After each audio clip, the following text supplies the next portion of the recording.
Okay, friends, welcome back. It's another exciting installment of A Wrinkle in Time, also featuring perhaps Mercutio Wren, who I just thought was extra yesterday. Now he's particularly extra and super high maintenance. So this should make reading super fun. We'll see how this goes. Things you should know about this chapter. There's a little bit of foreign language happening. And so you should know that if you ever have to take French or German or Latin, you should not base it based on my pronunciation, because that's not good. Yeah, this is totally going to happen. Q is super excited about reading tonight. Can you tell? Yay. Can we read? No? It's basically like having a perpetual 2-year-old. I've never had a 2-year-old, but I feel like it's the same.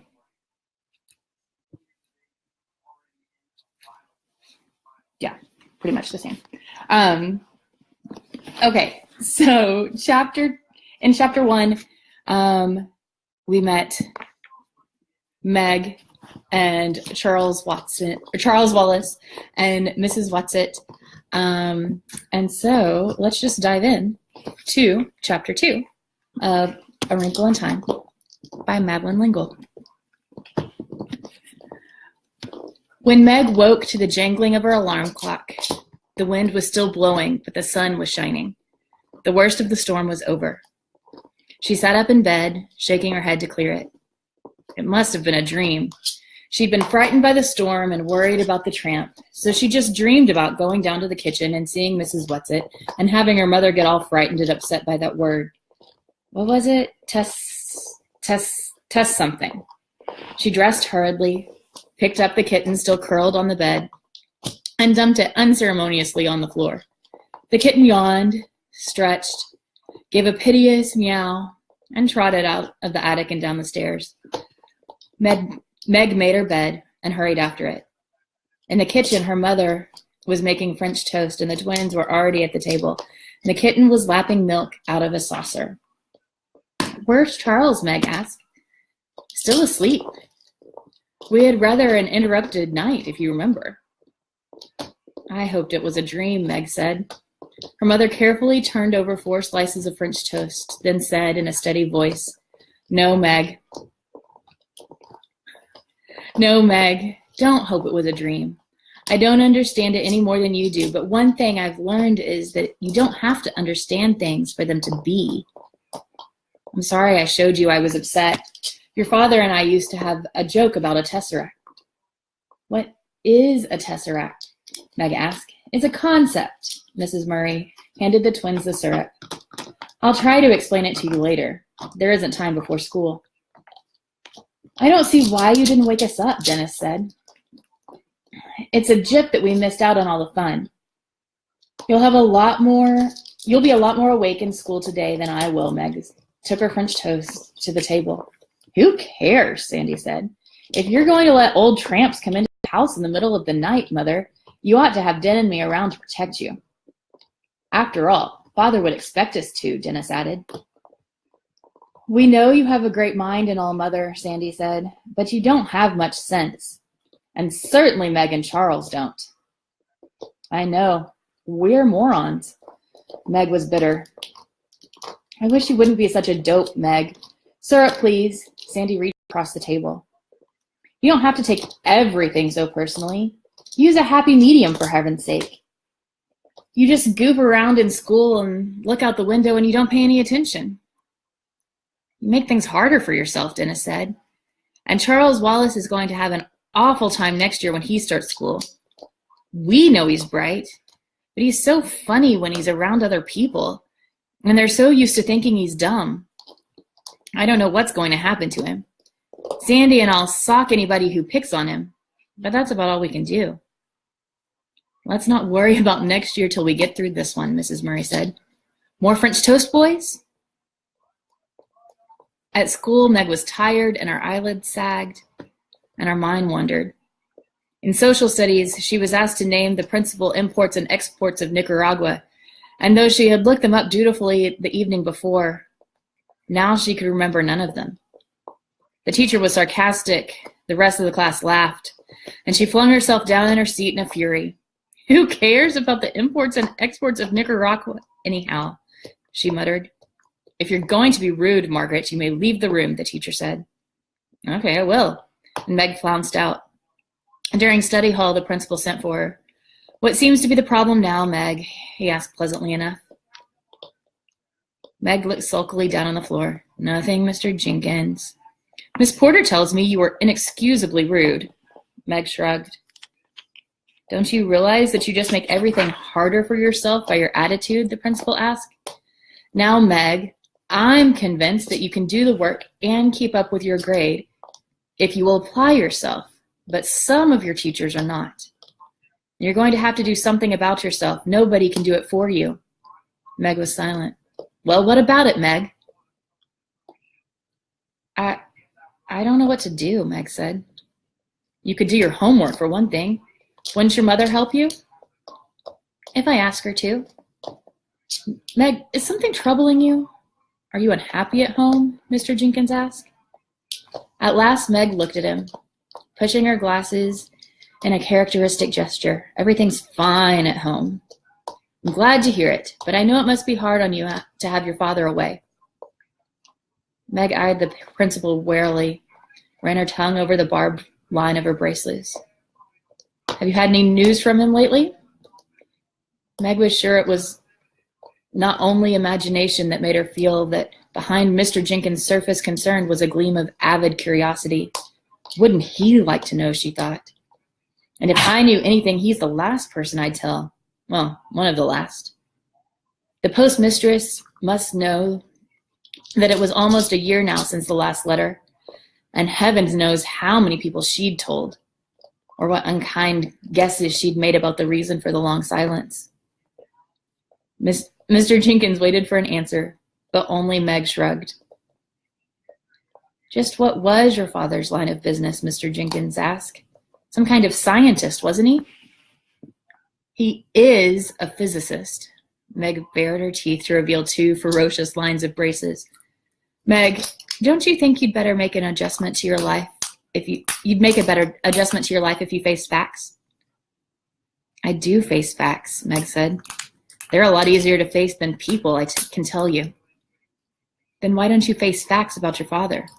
You leave my father out of it, Meg shouted. Stop bellowing, Mr. Jenkins said sharply. Do you want the entire school to hear you? So what? Meg demanded. I'm not ashamed of anything I'm saying. Are you? Mr. Jenkins sighed. Do you enjoy being the most belligerent, uncooperative child in school? Meg ignored this. She leaned over the desk towards the principal. Mr. Jenkins, you've met my mother, haven't you? You can't accuse her of not facing facts, can you? She's a scientist. She has doctor's degrees in both biology and bacteriology. Her business is facts. And when she tells me that my father isn't coming home, I'll believe it. But as long as she says father is coming home, then I'll believe that. Mr. Jenkins sighed again. No doubt your mother wants to believe that your father is coming home, Meg. Very well. I can't do anything else with you. Go on back to study hall. Try to be a little less antagonistic. Maybe your work would improve if your general attitude was more tractable. When Meg got home from school, her mother was in the lab, the twins were at Little League, and Charles Wallace, the kitten, and Fortinbras were waiting for her. Fortinbras jumped up, put his front paws on her shoulder, and gave her a kiss, and the kitten rushed to his empty saucer and mewed loudly. Come on, Charles Wallace said, let's go. Where? Meg asked. I'm hungry, Charles. I don't want to go anywhere till I've had something to eat. She was still sore from the interview with Mr. Jenkins, and her voice sounded cross. Charles Wallace looked at her thoughtfully as she went to the refrigerator and gave the kitten some milk, then drank a mugful herself. He handed her a paper bag. Here's a sandwich and some cookies and an apple. I thought we'd better go see Mrs. Whatsit. Oh, golly, why, Charles? Meg said. You're still uneasy about her, aren't you? Charles asked. Well, yeah. Don't be. She's all right. I promise you, she's on our side. How do you know? Meg, he said impatiently, I know. But why should we go see her now? I want to find out more about that Tesseract thing. Didn't you see how it upset Mother? You know when Mother can't control the way she feels. When she lets us see that she's upset, then it's really something big. Meg thought for a moment. Okay, let's go.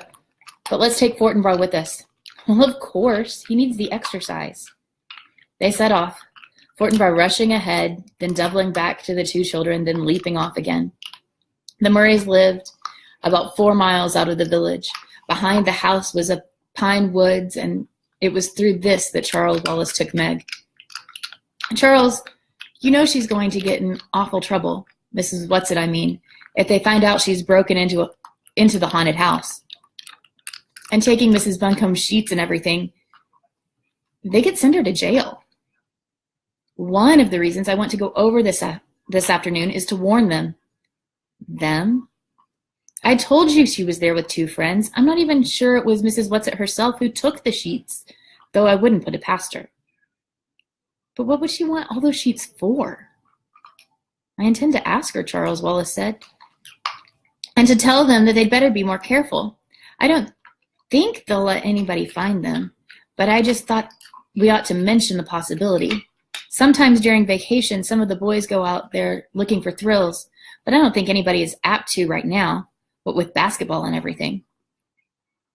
They walked in silence for a moment through the fragrant woods, the rusty pine needles gentle under their feet. Up above them, the wind made music in the branches, and Charles Wallace slipped his hand confidingly in Meg's, and the sweet little boy gesture warmed her so that she felt the tense knot inside her begin to loosen. Charles loves me at any rate, she thought. School awful again today? He asked after a while. Yes, I got sent to Mrs. Jenkins. He made snide remarks about Father. Charles Wallace nodded sagely. I know. How do you know? Charles Wallace shook his head. I can't quite explain. You tell me, that's all. But I never say anything. You just seem to know. Everything about you tells me, Charles said.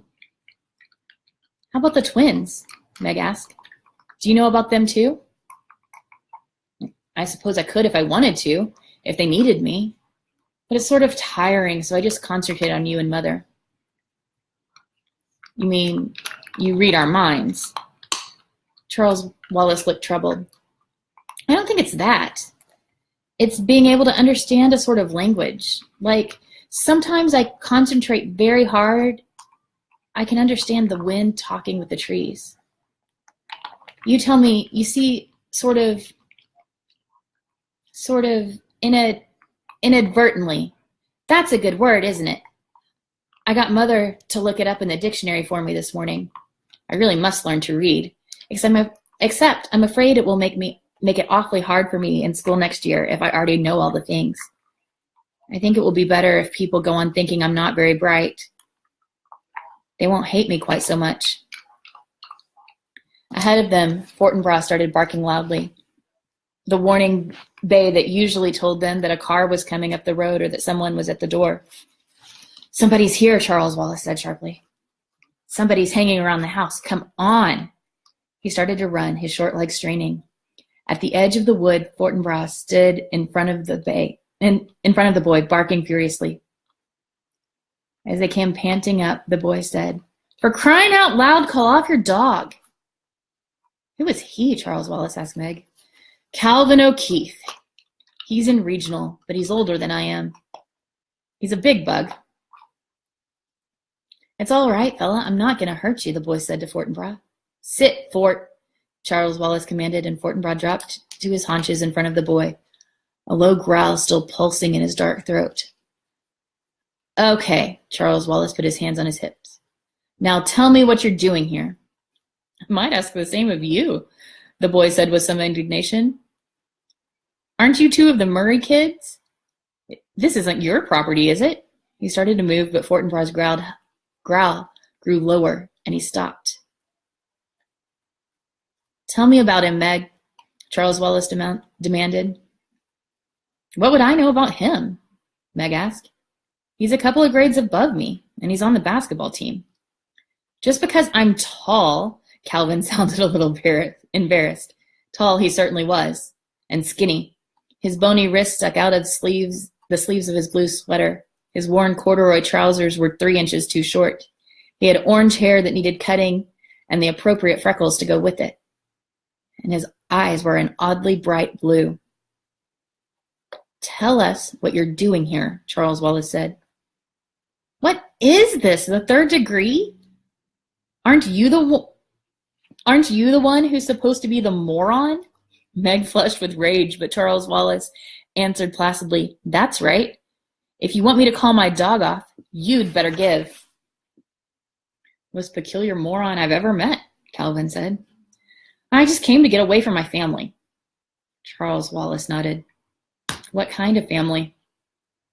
"They all have runny noses. I'm 3rd from the top of 11 kids. I'm a sport."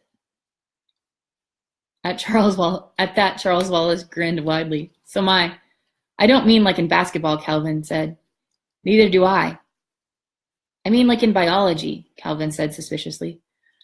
"A change in gene," Charles Wallace quoted, "resulting in the appearance of the offspring of a character which is not present in the parents, but which is potentially transmissible in their offspring." "What gives around here?" Calvin asked. "I was told you couldn't even talk." "Thinking I'm a moron gives people something to feel smug about," Charles Wallace said. "Why should I delusion them?" "How old are you, Cal?" 14. "What grade?" "Junior.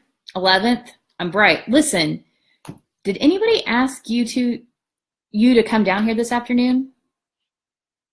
Charles Wallace, holding Fort by the collar, looked at Calvin suspiciously. "What do you mean, ask?" Calvin shrugged. "You still don't trust me, do you?" "I don't distrust you," Charles Wallace said. Do you want to tell me why you're here then?" "Fort and Meg and I decided to go for a walk. We often do in the afternoon." Calvin dug his hands into his pocket. "You're holding out on me." "So are you," Charles Wallace said. "Okay, old sport," Calvin said. "I'll tell you this much. Sometimes I get a feeling about things. You might call it a compulsion." "Do you know what compulsion means?" "Constraint, obligation, because one is compelled." Not a very good definition, but it's the concise Oxford. Okay, Calvin sighed. "I must remember I'm preconditioned in my concept of your mentality." Meg sat down on the coarse grass on the edge of the woods. Fort gently twisted his collar out of Charles Wallace's hands and came over to Meg, lying down beside her and putting his head in her lap. Calvin tried now to politely direct his words towards Meg as well as Charles Wallace. "When I get this feeling, this compulsion, I always do what it tells me. I can't explain where it comes from or how I get it. And it doesn't happen very often, but I obey it. And this afternoon I had the feeling that I must come over to the haunted house. That's all I know, kid. I'm not holding anything back. Maybe it's because I'm supposed to meet you. You tell me." Charles Wallace looked at Calvin probingly for a moment. Then an almost glazed look came into his eyes, and he seemed to be thinking at him. Calvin stood very still and waited. At last, Charles Wallace said, "Okay, I believe you, but I can't tell you. I think I'd like to trust you. Maybe you'd better come home with us and have dinner." Well, sure, but what would your mother say to that?" Calvin asked. "She'd be delighted. Mother's all right. She's not one of us, but she's all right." "What about Meg?" "Meg has it tough," Charles Wallace said. "She's not really one thing or the other." "What do you mean, one of us?" Meg demanded. "What do you mean I'm not one thing or the other?" "Not now, Meg," Charles Wallace said. "Slowly. I'll tell you about it later." He looked at Calvin, then seemed to make a quick decision. "Okay, let's take him to meet Mrs. Whatsit. If he's not okay, she'll know." He started off on his short legs, towards the dilapidated old house. The haunted house was half in the shadows of a clump of elms in which it stood. The elms were almost bare now, and the ground around the house was yellow with damp leaves. The late afternoon light had a greenish cast, which the blank windows reflected in a sinister way. An unhinged shutter thumped. Something else creaked. Meg did not wonder that the house had a reputation for being haunted. A board was nailed across the front door, but Charles Wallace led the way around back. The door there appeared to be nailed shut too, but Charles Wallace knocked and the door swung slowly outward, creaking on rusty hinges. Up in one of the elms, an old black crow gave a raucous cry, and a woodpecker went into a wild rat-a-tat-tat. A large gray rat scuttled around the corner of the house, and Meg let out a stifled shriek. They get a lot of fun out of using all the typical props, Charles Wallace said in a reassuring voice. Come on, follow me.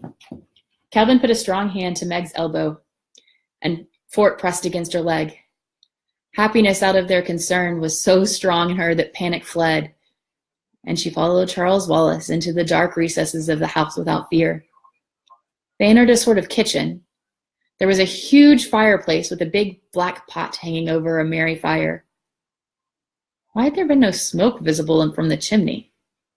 Something in the pot was bubbling, and it smelled like more like Mrs. Murray's chemical messes than something to eat.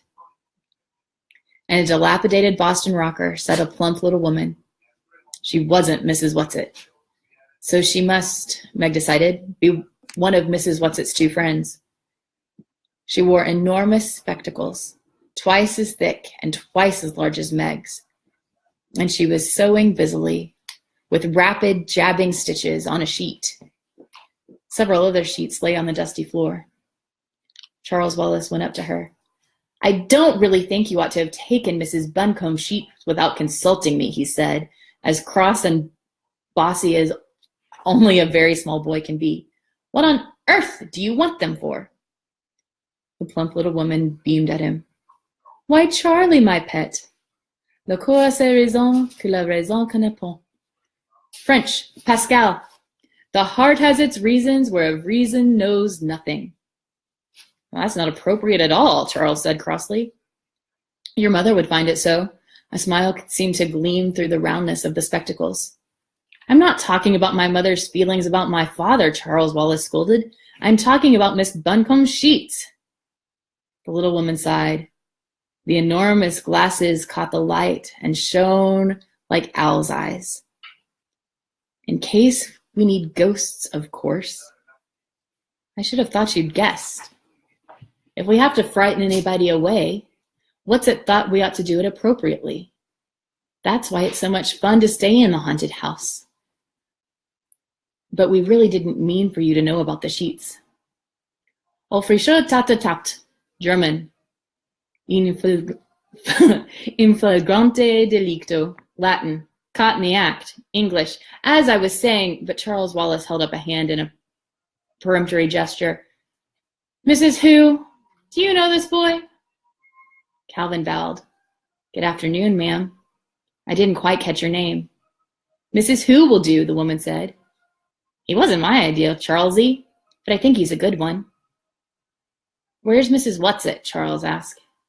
She's busy. It's getting near time, Charlesy, getting near time. Ab honesto virum vernum nihil deret. Seneca, nothing deters a good man from doing what is honorable. And he's a very good man, Charlesy darling.